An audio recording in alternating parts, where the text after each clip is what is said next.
tune in, it's time to begin. Welcome to Airtime with Jen and with Sarah. Welcome to the Airtime podcast. I'm very excited about our guests today. I have Erik Martonovich and Lisa Varmbo Martonovich, which I hope I didn't just destroy your names, but these are two of the main people behind something called Gladius The Show. Gladius is my favorite show in Vegas. I'll probably say that more than once today. And we want to hear all about it. But in order to get us there, I'm going to talk a little bit about Erik. I'm going to talk about a little bit about Lisa. And then I'm going to ask both of you some questions so that our listeners can know all about you guys, where you came from, and what your show is about. So Erik is a Denver native who started serious vaulting training as a young teen, putting in 8 to 12 hours a day and racking nationals titles. He went on to compete worldwide and rode with the U.S. team at multiple World Equestrian Games with dressage fundamentals passed down from his parents. He was an original cast member of Cavalia, the horse-centered production from the Cirque du Soleil world, which used to be my favorite show, and toured internationally, including a stint working in an equine therapy rehabilitation program with Israeli soldiers. He's also a genuine record setter and stunt obsessive. He was the first to Roman ride, which is when you stand astride 2 horses, a full draft hitch, setting the world record on 8 horse hitch and later resetting it at 9. He once bought a parasail off Craigslist to get towed behind a horse hitch across a dry lake bed. In 2014, he founded Gladius The Show under his company Big Horse Productions and serves as producer-owner. His wife, Lisa, is part of the core crew, but let me tell you about her because she's pretty darn cool too. Lisa Varmbo Martonovich is a Norwegian-born equestrian acrobat and aerialist, and one of the 4 core performers behind Gladius The Show. It's a Las Vegas-based acrobatic equestrian production built around mythology, gladiators, and a herd of more than 20 horses. A competitive equestrian vaulter in Norway, she came to the United States in 2010 and has been performing with the company since 2011, appearing along the way with productions including Valatar. Her work sits at the intersection of horsemanship and circus, Roman riding, vaulting, and horseback acrobatics, and aerial routines rigged and performed as part of the show. She trains alongside co-founders Erik Martonovich and Alethea Shelton and longtime cast member Nicole England, and I'm not going to try her last name, I'm sorry, the group that handles the daily horse training for the production. Off the show floor, she coaches fitness at Gladius Ranch, where the company also runs circus camps, clinics, and private events through Big Horse Productions. Welcome to the show, and thank you for being here. Thank you. Thank you for having us. Making it sound good already. Well, hey, since I keep talking about Cavalia, a lot of people may be familiar with that show because, you know, a lot of us went to it, and when it was touring, there would be billboards for months telling people to go to Cavalia. So even if people who haven't seen it, they at least know what it is. But I want to know from your perspective, what was that path? You were a competitive vaulter. I mean, World Equestrian Games, that is no joke, right? So I competed in 2002 World Equestrian Games and then went home, did a show at the Denver National Western and Stock Show where Norman Luttrell, who's one of the 3 original owners of Cirque, came to see us and hired us to help create Cavalia. So that's kind of where that started from. And Nice. it was a very intense design period. Yeah. We were trying a lot of, we just were doing, Cavalia was really cutting edge at the time and doing a lot of things that had not happened, not been done. We tried a lot of things that still haven't been done because they were not great It ideas. didn't work. Not everything's a winner. And but we were, so the creation side of it was actually really interesting just because we tried so much stuff and we had a real budget to actually try this stuff versus a lot of the time when you're trying stuff on your own, you're kind of budget limited, you know, Yeah. hence the Craigslist parasail. But we had a ton of opportunity to just do all kinds of cool stuff during the creation period of it and really just try crazy stuff. And we also had a lot of people that were from different worlds, which gives different, just the ideas. A lot of time when you're in one thing, like whatever it is, if you're an acrobat or a downhill skier, you kind of have a little bit of a tunnel vision on how it works. And sometimes somebody from a completely different world will come in and just be like, hey, what if, could you do? And What all of a if? sudden you're like, how did that never even cross my mind? And so having a bunch of people from different worlds was really great because they were like, hey, could we fly a horse? And you're like, no, probably not. No. But Unadvisable. what if we, and so there's just a lot of stuff that kind of developed out of ideas that were just kind of off the wall and from completely different worlds. So that was a really cool experience, the whole developing it thing. And I guess you want me to go into more on Cavalia? Yeah, okay. What I want to hear is like, okay, before we do that, I kind of want Lisa's perspective. A lot of our listeners are aerialists, and you know that world, that you can bridge. Maybe tell us a little bit about what kinds of similarities and differences are there in aerial world and then, strictly vaulting or some of the very horse specific things, and how does it feel to you to merge that? And then I want to come back and hear all about crazy things with Cavalia. Yeah, because I wasn't in Cavalia. I came in after that era. But learning the aerial after being a horse acrobat for many, many, many years, it has a benefit that you have the body control and the strength and some of the flexibility. But I have to admit that I'm still working on the height aspect of it because I'm always been as high as the horse's back. I've never been above that. Mm-hmm. And learning to accept that you're so high up in the air that if you do let go and fall down, you will get seriously injured. That it had taken me a while. I'm getting more and more comfortable with it, and obviously I do the apparatuses and what I feel comfortable with and what I've Right.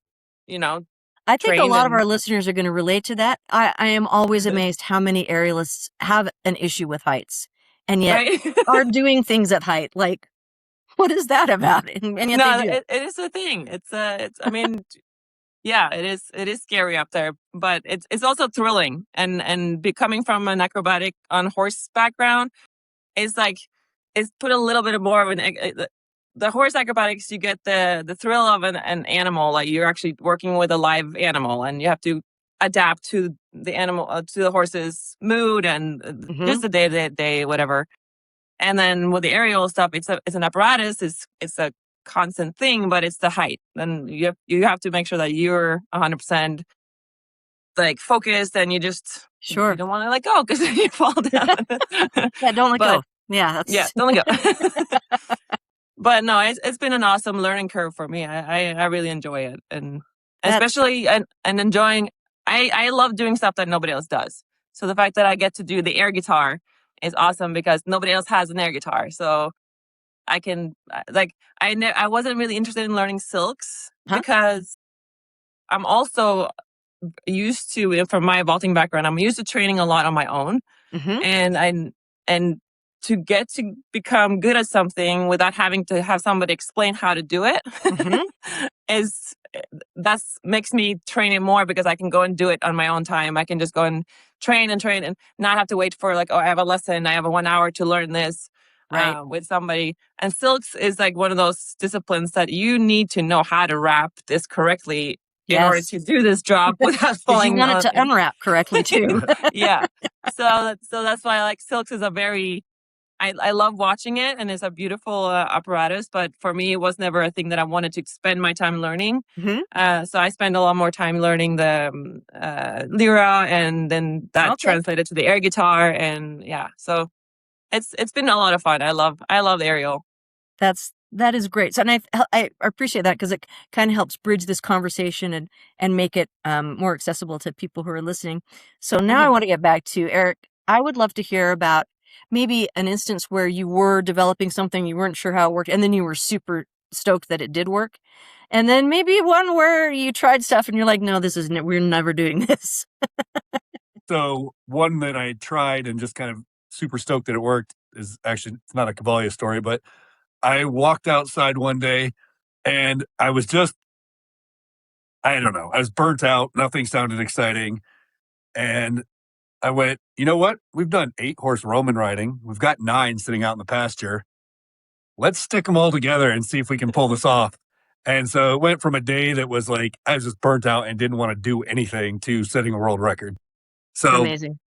My biggest concern about it was like you have to stand across one horse. You have to stretch your splits because when you stand on 2, your legs are this far apart. But when you stand on 3, you have to like you have to stand on the outer 2. So they're big horses, so they're Yes. long distance from the outside 2 horses.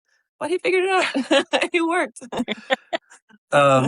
And actually, I do have a Cavalia one for something that we tried and spent a lot of time working on, and it just never panned out.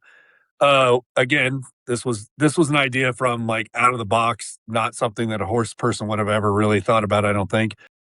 We were trying to use acrobats and a draft horse to do a silhouette that looked like an elephant. Oh, interesting. So, and then the idea behind it was that it would start out like, obviously everyone would be set in the dark and then it'd be silhouetted, and the audience would see the curtain with a silhouette on it.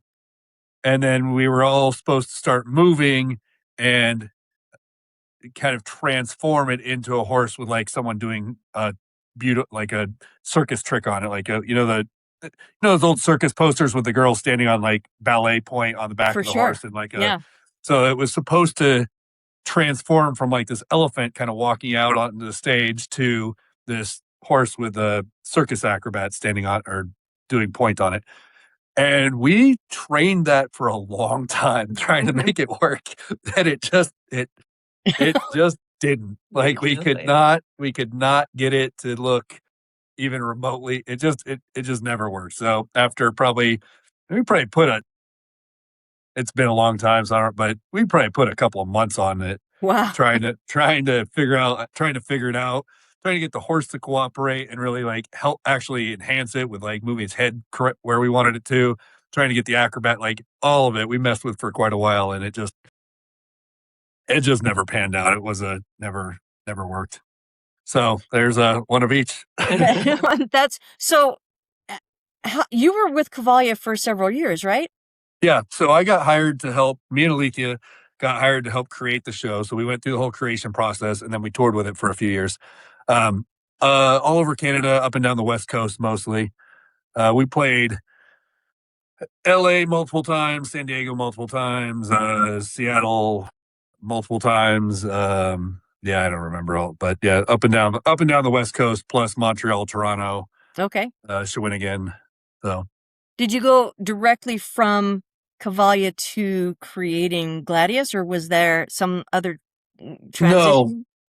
No. So I left Cavalia, and I had the idea of Gladius. At the time, I was just calling it Gladiator as kind of a working idea, and I was like, man, I really liked what we did in Cavalia, but I was like, I'm a little more stunt adrenaline junkie than Cavalia was. A lot more about beauty and all of, it's a really pretty show. Very, yeah. But we were a little bit held back on some of the all-out stunt stuff just because of the nature, just because of the way they wanted the show to look. Right. And I wanted more stunts, more fire. And I also, one of the things that I always disliked about Cavalia was that we get done with a show, and if we're talking to the audience or whatever, we would have the horse-loving wife, for instance, like, this was the most beautiful show I've ever seen. It was absolutely amazing. I loved it so much. And then the husband, who wasn't really a horse guy, who got dragged along, would be like, I fell asleep. I like the trick riding part. And so, and I get it. It was really a show based on, this is the beauty of the horse. And that was the emphasis of it was how amazing the horses are and how pretty they are and how amazing the stuff they can do is. And I was like, what if we emphasized how awesome stuff can we do together? Mm-hmm. So it's more of a how cool can we make, how amazing, how at working together versus just highlighting the horse on its own. And I thought that would get a little bit more diverse of an audience. I really wanted that husband that was into monster trucks and motorcycles, but not horses so much to be able to watch it and be like, that was awesome. I can't believe that was really cool. I'm not, even if they're not a horse person. So that was kind of the thought process in my head. The other one was we had like $20 million to put Cavalia together, and I've got like $25 in my pocket. So Right. how And do we do that? So we started, I mean, we were doing just like specialty act stuff. I had 3 horses at the time.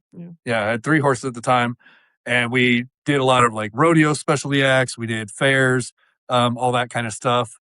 And I found a guy who wanted to sponsor well, let me back that up. I got the idea of Roman riding the Budweiser hitch, and I got a meeting with Budweiser, and I went in and I got to talk to the guy who's head of all of the horse stuff. And he told me I was crazy and it was impossible and that there was no way to do it. And Hold my beer. and I went, hold my Budweiser.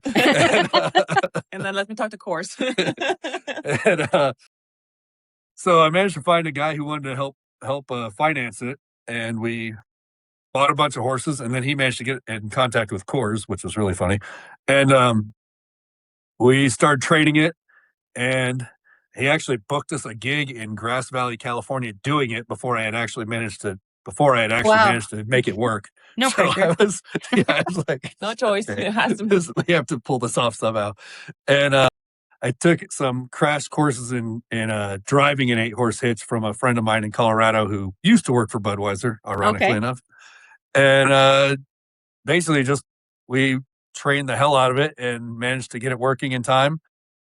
And we got backed by Coors. Wow. And it was really funny because Budweiser had their hitch there. And Yeah. they went in and did a whole piece, and not very long, like the way it was spaced out, we were pretty tight to them. And we went out and we had guys all around the arena because Budweiser was a big sponsor. So we had guys all around the arena with Coors Light flags that dropped the Coors Light flags over the Budweiser flags.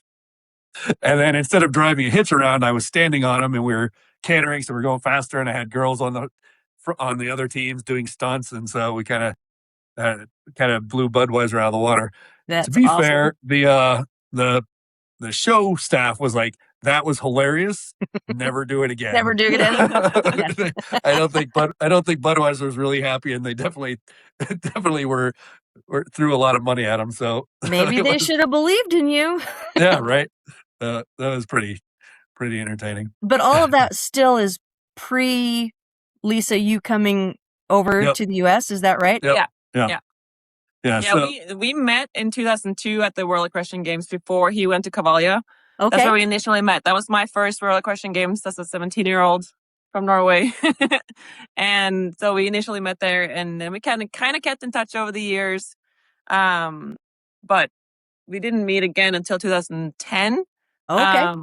But that was when I was qualified to go to Kentucky for the World Equestrian Games. But Nice. bringing a horse to from Norway to Kentucky was extremely expensive. Sure. So through acquaintances between us, like we reconnected, and I booked myself on one of his horses because he was going there with all 8 of his horses at that time. I was already going. I had some horses for Canada.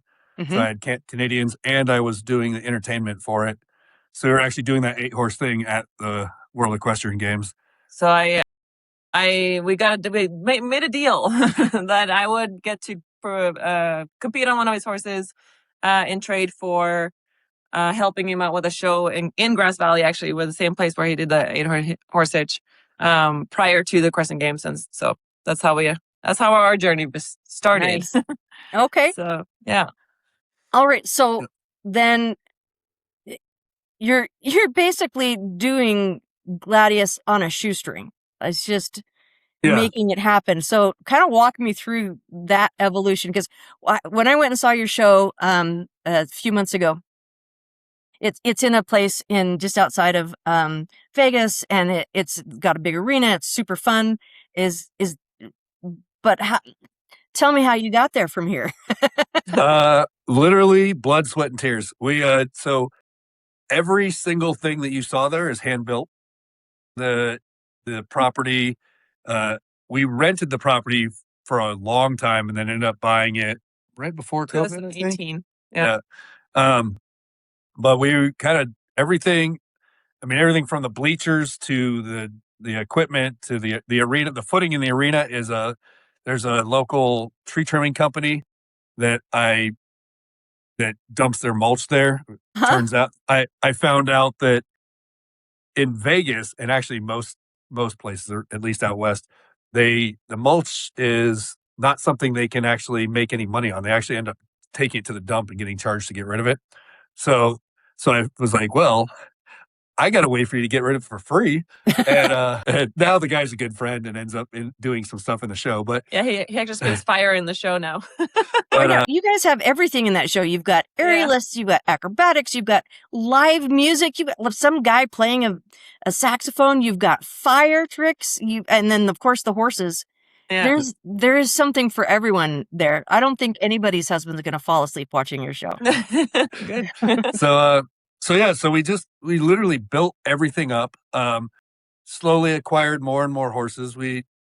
There was one big kind of catapult that helped us, though at the time we were not so sure about it. And there's a documentary coming out about it very soon. Excellent. We had a couple that wanted to invest, and they approached me saying, we want to do a show like Cavalia but hotter. And I was kind of like, I don't know what that means, but okay, like whatever. And they were in San Diego. I had to go to LA a couple weeks after they had contacted me. So I was like, if you guys want to meet up in LA in 2 weeks, we can meet up. Well, the next day they showed up at my front door in a limo. And it's a long story, but basically they wanted to invest. We were going, everything is very rocky and crazy, but we finally got to where we were actually trading and putting the show together. They had bought a bunch of stuff and millions of dollars. We spent $10 million or so at that point. And then 2 months out, 2 months before opening, they decided to fire me and somehow thought that the cast that was all my people would be okay with it, which they were not. Clearly, and so everyone did not understand what was going on. And so everyone, they pretty much lost everybody. Had to hire an entirely new cast with like 2 months to opening on deals I had negotiated, which kind of annoyed me. Well, the whole thing annoyed me, obviously. And but they played in the same weekend as Cavalia opened in the same city, but we managed to get Del Mar Fairgrounds because of him. Personal connection. Nice. Well, it would have been nice. It would have been nice, but we left. But they were still opening at Del Mar Fairgrounds while Cavalia was playing in a different a fairground or something. Yeah, a different venue. But because she initially she had nothing to do with it, and then by the time we got to that point, she wanted to be the star of the show, and she was not a performer or an acrobat or anything. She just was. That sounds unfortunate. And not very it was well all. thought through. It was all. So it turned into a huge disaster. After me and my crew left, they hired in a whole new crew, and so they hired in some really great talent. But they just didn't have enough time, and they had her directing everything. 2 months that's tight for anyone. Yeah, and it just was a disaster. And they lost all the rights to the stuff that we've been creating for the 3 months we were there. So they couldn't use any of that. So they had to start basically from scratch because we kept the right for our show, and we kept the costuming because the way the contracts were written out, we ended up with all the costuming and the music we paid for. So that they couldn't use any of that. So they had to make new music, get new costuming, get 75% of the cast back. I mean, it was just. See, really that seems like something that would normally just shut a production down and you'd never hear about it again. So no, they went forward. They went forward and tried to go, and they played like 3 shows over 2 days. Got laughed out of them. I mean, it was bad. It was really bad. On our end, I mean, it was devastating at the time. Obviously, I thought we had made it. We were going to open our show at full, whatever. And instead we got basically sent home with next to nothing. But, we had been training for 4 months or whatever. And I was just like, screw this. I'm We're going not giving up. I'm going to build some bleachers out in our arena and we're going to do the show here. Awesome. And we're going to figure it out, make it work. And that's what we did. I mean, I literally spent a month building bleachers out of scrap that we had laying around. And we put on, and honestly, I thought we were going to get like 50 people to show up to start with. And we got like 150, which was way more than I expected. Yeah, we filled those bleachers up and more, and people brought lawn chairs, and it was just huge. And so we kept doing it. For a while, we were doing quite a few. We did like a monthly show. Yeah. And we even did a show in June, which was like there was only one show. Yeah, it was a terrible idea. One and only. And so we did all that, and it was going. It was actually starting to roll, and I mean, it looked nothing like it does now, but it was. And so we decided to see if we could do a Kickstarter and get enough money to like go to Denver and open there. And I thought Denver would be a good opportunity. I mean, Vegas is a tough market. You're competing against 7 Cirque du Soleil shows on any given night, plus 20 other variety shows and whatever.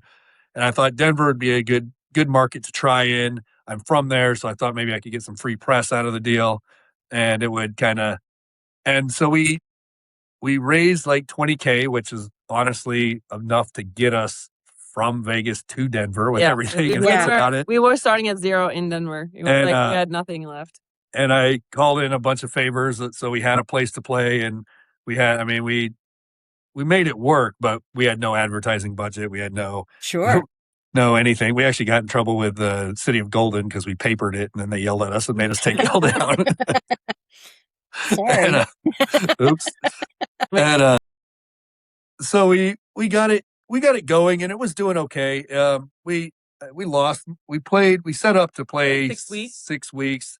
I think we lost money for the first 4, and then we started making a little bit as word of mouth got around. And but I don't think it was enough time to make enough for it to make up for what we lost. Right. So when we were done with the run, we were like, we had another guy who came in and was like, hey, I want to sponsor this. I'm from Austin. Can we take it to Austin and play it there? I was like, if you're paying for it, sure, because I'm out of money. I'm broke.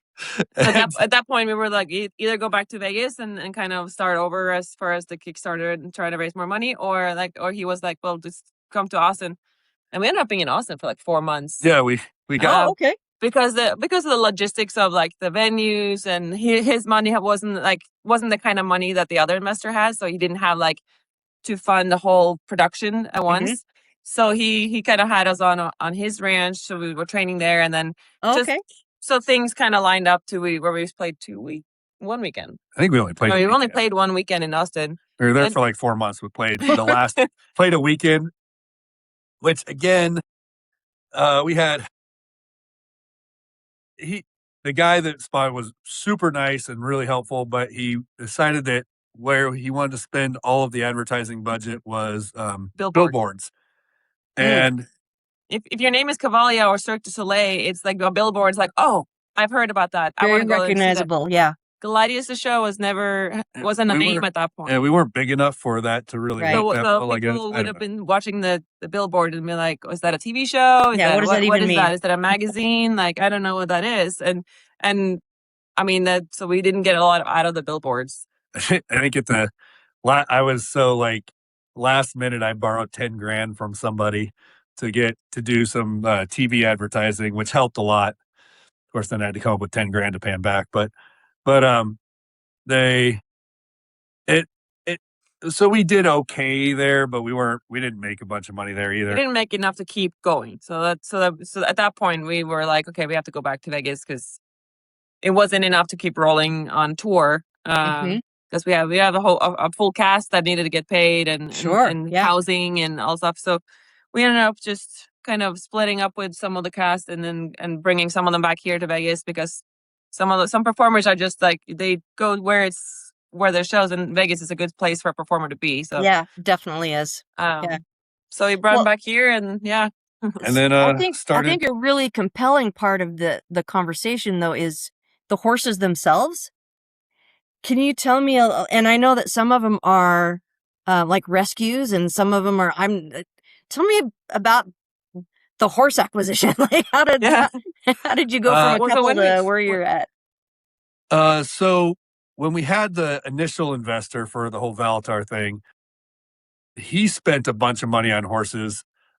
We were still wheeling and dealing and trying to make, but he kept most of those. So we only had draft horses at that point. Like, we only had the big horses at that point. Right. The horses that we got for the 8-horse. And so the original 8 I got for the 8-horse thing was that first investor who helped with the 8-horse thing had helped me do that via a friend. And so we went and basically bought all the horses that we bought them all at different auctions where we bought the horses that nobody else wanted or that we're basically competing against the meat trucks for horses.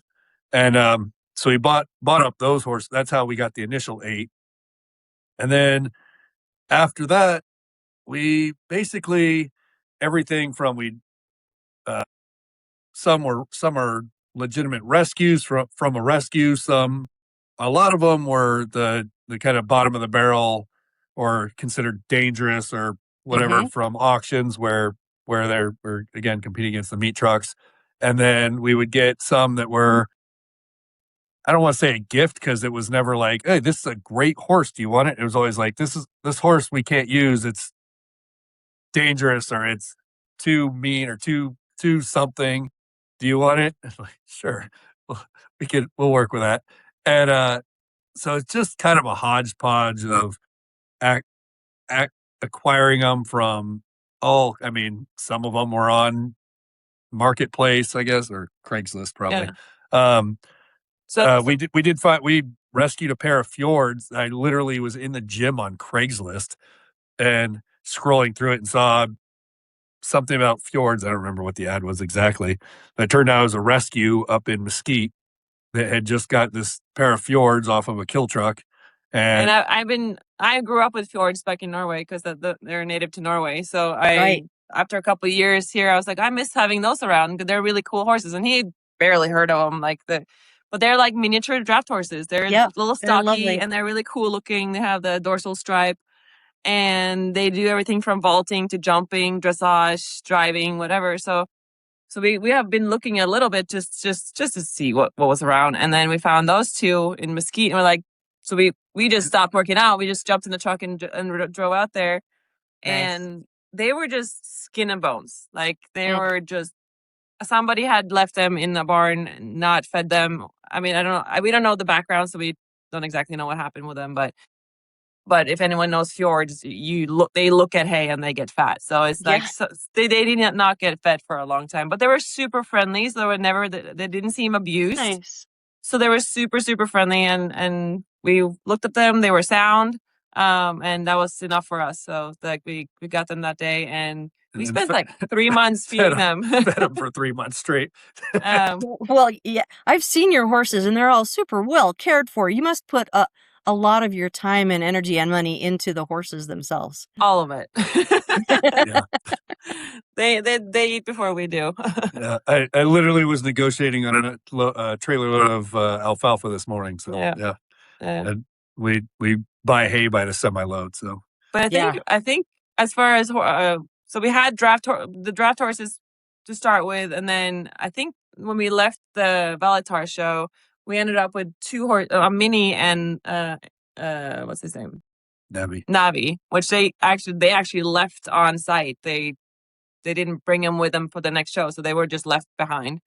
So we took them in, and then these guys are a piece of work. There literally there's literally a documentary that's about them that we just filmed a whole bunch for, and I think it's coming out January, first quarter of next year.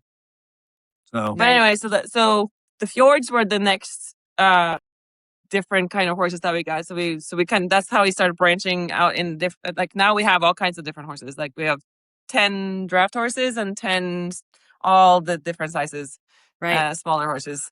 So the fjords were the beginning of that, basically. So now we have Andalusians, we have a Haflinger, Aztecas, a mini. So it's Yeah. I mean, Well, and your show just continues to grow as well.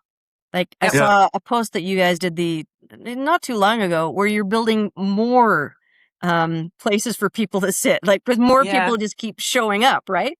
But Yeah. Yeah. but you have, and I don't know if this has changed, for next year, but so far it's donation based. Yeah. That will always be donation based.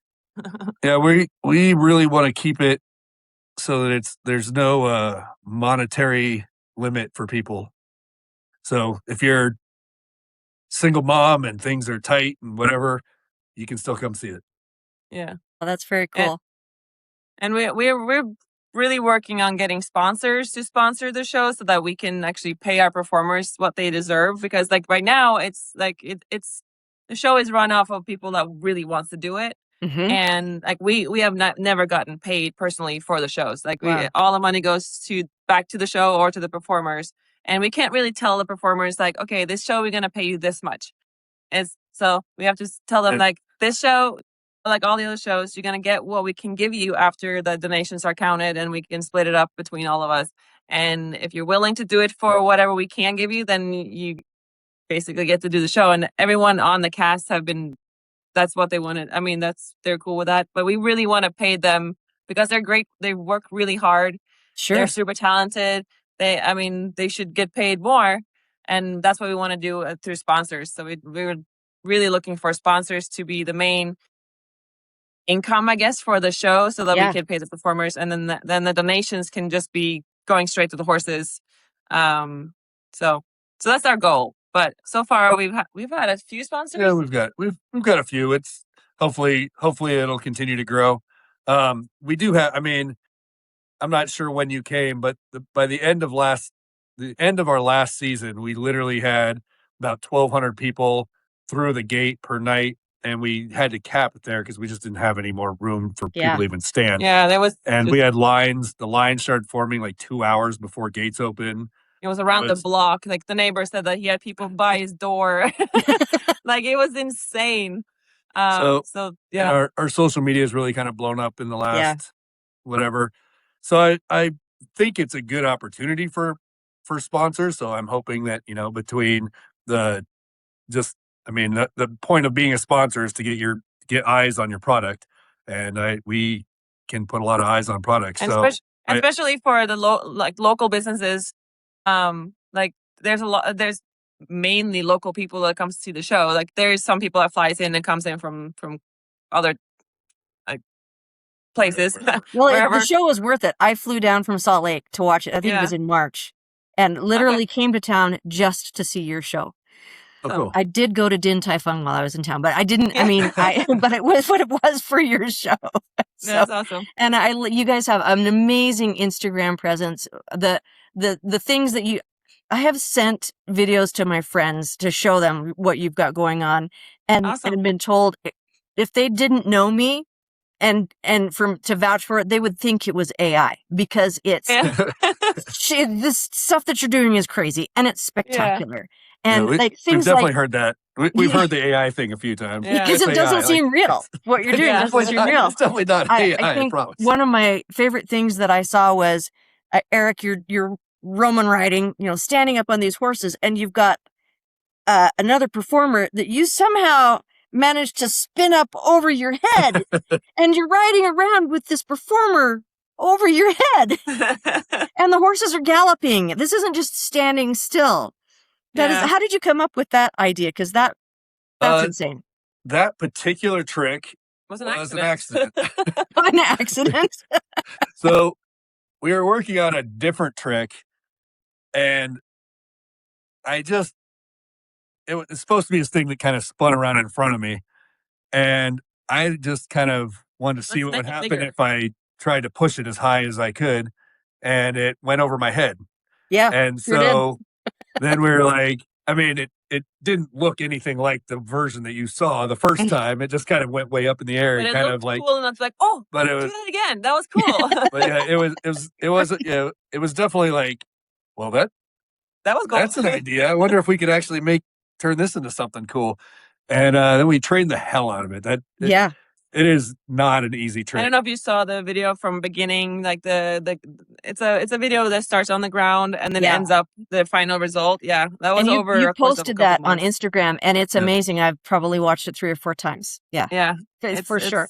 But it's funny to see the progress of that video because it really started with a fluke, and then a lot of crashes and a lot of figuring out like what the dynamic of it, because like how much she has to jump and how much he has to pull and push. But you do some other cool things from horse to sky because there are performers that, you're riding around on the horse and all of a sudden they're up on the air guitar, and that's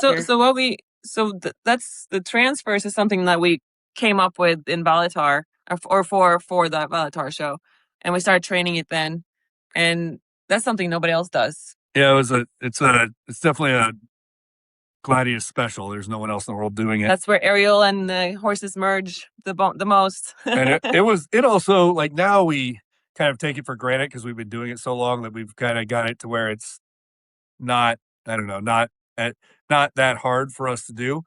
But when it's still hard. When we started training it took we probably worked on that for a solid month or 2 just to get it to work at all. Like the person in the air obviously is not moving. You're moving. The change of direction plus the balance. Obviously, if you go back and you're holding the reins and you hit the horse in the mouth and they stop and everything falls forward, like there's a lot of directional changes and mass changes that you don't probably see when you're just watching it. But that is, as much as it's just part of our show now, we just do it all the time. It's also like that one took a while too. It wasn't easy. It's also been interesting to see because we've been using a lot of different performers to do that part. Right. Us as Roman riders, you kind of have to be a strong Roman rider to be able to ride and catch somebody. Right. For the horse's sake, because you don't want to like hold the horse. I mean, you don't want to use the reins as balance. You need them just for steering. And then for the person, you want to be able to catch them and not like drop them, basically. Probably. But we've sometimes like used the aerialist in the show to do it. And that's interesting because not all aerialists have background with horses. Yeah. So using a person that is not a horse person is a lot scarier than using a person that has been a vaulter and can knows how to kind of follow the horse's rhythm and if they have to bail off the horses. An aerialist will not bail off the horses. And so that's been really interesting to see actually for like throughout the years we've been doing this. It's just and it's funny because you would think like a bigger person would be harder just because of weight and everything, but it doesn't always work out that way. No. It really there's again just so many moving parts to it. You have the horses, the rider, the porter in the air, and then the actual flyer, and if all of them work together well, it's really nice and smooth. And if any part of it doesn't work well, then it can be kind of a crash into the and if one of them don't like go in time, they end up so far behind, and it's a very split second decision if they don't want to go, if they don't want to fulfill the transfer. It's like you have to think really quickly. Because if you don't let go and you decide at the last second to let go, then it turns into this harder, like this thing, because now you're back here and I have to pull you back on the horses. So it's still hard. It sounds hard. If I don't do it for a long time, it takes me a few times before like I'm smooth and like comfortable again. So and I remember the few months we were training in Valatar, I had a lot of frustrating moments where I was like, I can't do this. Because it's so much responsibility for the rider to catch that person in the air and sure. keep it safe. Yeah, and they have to trust that you're gonna catch them because they're letting go of the everything in aerials is taught not to do. Don't let go. And we're saying let go and trust that I have you. So It's I don't. Okay, crazy question. Maybe there's no way to answer this, but do you think it's harder to train an aerialist to be an equestrian or an equestrian to be an aerialist? Definitely. From my point of in this particular situation, an equestrian acrobat to become an aerialist. I wouldn't say just any equestrian, because riding horses and doing flips on horses is two different things. But it translates fairly well from equestrian acrobat to aerials. Yeah. Okay. Especially the transfer part, because upper body strength and the getting to go on the horse's back, it's that I think that translates easier than for an aerialist that never been on the horse to go on a moving horse. One of the hard things with the horse-based stuff versus an aerial apparatus, or even like a surfboard, for instance, because if you're standing on, is that the horses aren't consistent ever. Even when they're super consistent, they're still animals. They're still not 100% consistent. They're going to slow down a little bit. They're going to speed up a little bit. They're going to turn a little earlier, turn a little later. It's just not. So you are always adapting to them, and you can't do much. Like in that split second adaptation, you can't, like with a surfboard, you can push the board underneath you a little bit more, or you can kind of push it around. And with an aerial apparatus, it's pretty static. Or, even swinging, it's not, you know what it's going to do as long as nothing, obviously something can happen, but it's really predictable. And the horses are not as predictable. And the way that you adjust is the opposite. And so if you're not used to being able to adjust to the horses, and you're used to adjusting to an apparatus, again, whether it's a surfboard or a lyra or whatever, it takes a while to learn that different way of adjusting. I've definitely had like world-class aerialists, acrobats up on the horse with me, and had a harder time riding with them than I had with a non-aerialist 10-year-old vaulter that has stood on horses before. Oh, so interesting. So even if that acrobat is super light and little, it's like if they're clinging to you and standing next to you because they're nervous and can't stand on their own. It makes the ride harder. Makes it harder for the rider if the flyer is not. On the other hand, we had Fruit Loop doing backflips. It's such a fun show, and then getting some background on it, I think it's going to make it even more fun to watch. Yeah. What are your hopes and dreams for the next 5 years with this show? You used to have a good answer for that. That's an interesting question. So I used to, originally, when it was Gladiator, the whole goal was to get it into like Caesar's Palace. That was where we wanted to go. That was the end game. Up until a few years ago, it was still the dream. And then that was kind of the end goal.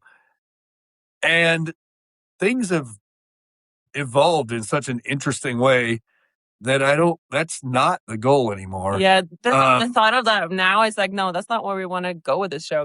We really like what it's doing and the way it's kind of growing organically. And I don't have a like definitive, like this is where we're getting to goal at this point.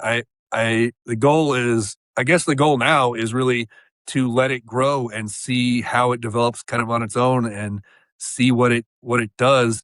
Obviously, we're going to keep pushing it. It's not like we're just going to sit back and like, oh, hope it works. But it's but the end goal, I'm not 100% sure what the end goal is now, whether it's to turn where we end up being for lack of better terms, a Burning Man type of event where it's a big event that happens once a year or a couple times a year with shows alongside it, or if it stays this kind of more grassroots thing where we then go and do big corporate events here and there to actually make some real money, or it just stay.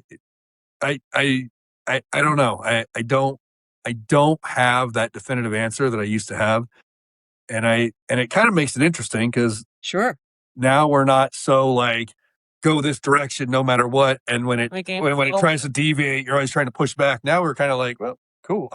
Let's see what happens. Let's play. Let's enjoy it. Enjoy the ride, and just keep pushing to make it bigger and better and more exciting. And it's going to do something cool. And it's pretty cool to know that we're doing something no one else is doing. We're giving a show in this.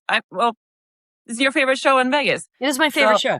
And it's free. Not just in Vegas, it's my favorite show. And it's free. You can go to the show for free. And then that's unheard of. Like the only time you can see like exceptional talent is like there's some awesome street performers that decides to go and perform on the street, and you can stand there and watch them and don't spend $1. Like, but you can't go to any event like this for free and get this level of entertainment. And to be able to do that for people, it's really cool. And and be put in the category of Cirque. Yeah. I mean, you've seen Cirque shows. You're comparing us. So obviously when you say your favorite show, that's compared to Cirque I've shows. seen Cirque shows. I was in Hong Kong and I saw House of Dancing Water. Your show, the thing about, there is razzle dazzle and polish in all of these Cirque shows. Yeah. But the wonderful our production is not Cirque du Soleil. No. What's the stage that costs $180 million for the stage? Yeah. We don't have that production. But the wonderful thing about your show, where you have it now, that you could not get if you were in Caesars or one of these places, is that you've got a personal, intimate, right? You feel like you're part of it. You feel like you can smell it and touch it, and it's something that you feel a part of in a way that it's very difficult to connect with other shows in that way. And so I think it's great that you're keeping it there and that you're okay with that, because I really hope that a lot of people hear this and get the chance to go and see it and feel that, because it's not like anything else. And also a lot of people really appreciate getting to come into the arena at the end of the show and actually touch the horses and say hi to us and talk to us. And that makes it even more personable, because we are just people. Like so like when you see a show, like you don't get to talk to the performers. They're the stars. Yeah. But they can come up and say hi and take selfies and see us in person, which it's nice to be able to give that back to the audience. So. Yeah, exactly. No, we like it.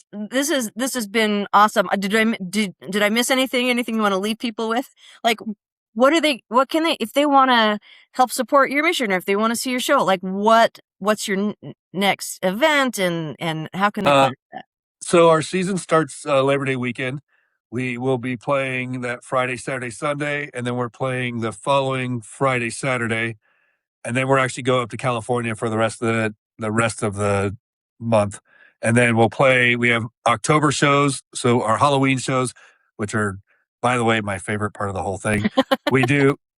Our Halloween shows, we do a different Halloween theme every weekend, which is logistically a huge pain in the ass, but it's really cool. It'll be easier this year because we created the shows last year. But last year we did, we did with vampires and werewolves in one weekend, and then that Sunday after the Saturday show, we created the next weekend's show, which was like haunted carnival, and then out of thin air, right? We had a week to get the show together, and that was costuming, music, the logistics. It was a nightmare. It was rough.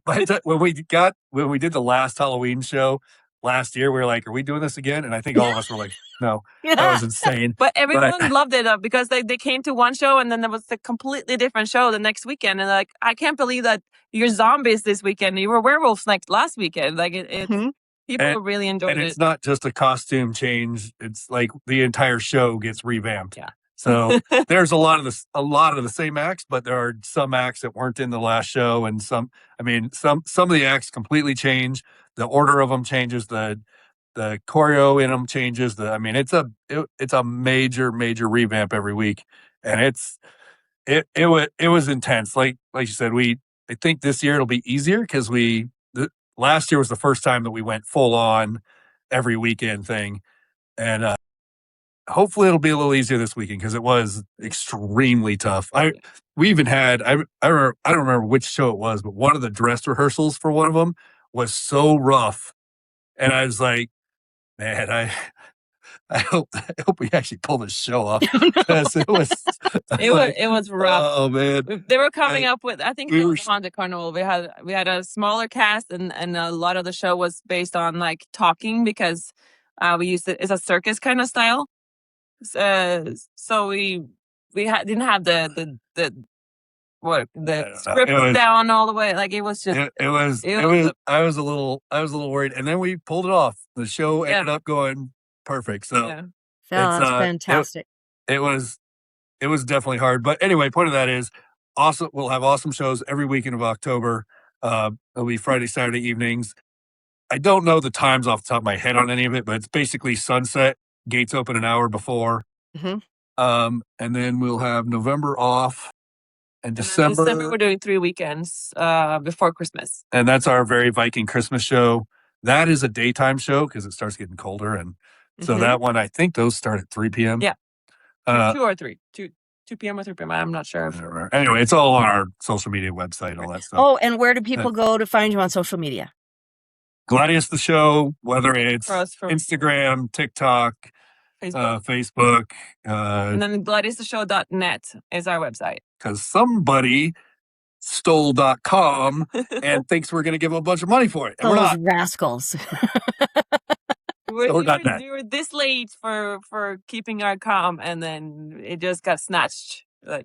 Well, okay, so everybody has to go and find you on social media, Gladius The Show, and then has to go to your show because, I mean, after hearing all about it, why would you not go to the show? And also the food that is sold at the show is by One Eyed Fats, and it's delicious. And the best barbecue in town. Yeah, top notch. Really fantastic barbecue. And then people who want to sponsor you, go to your website or? Yeah, go to the website. There's a sponsor, the sponsor section there. There's also a donation. You can also donate. And we are a 501c, whatever. 501c. 501c. So you can, what are you called? Donate, and it's a tax write-off, But if you, it's a nonprofit. But if you do want to be a sponsor, we are actively still looking for sponsors. So contact us, and we have different sponsor tiers. So you can be a sponsor for one show, all the shows. It's different tiers. So we have a package. We have a package that fits you. Yes. Excellent. Well, thank you so much for joining me today. This was a really fantastic conversation, and I will come and see you again soon. Awesome. We can't wait to have you. We'll see you soon. All right. Bye-bye. All right. Bye. Bye.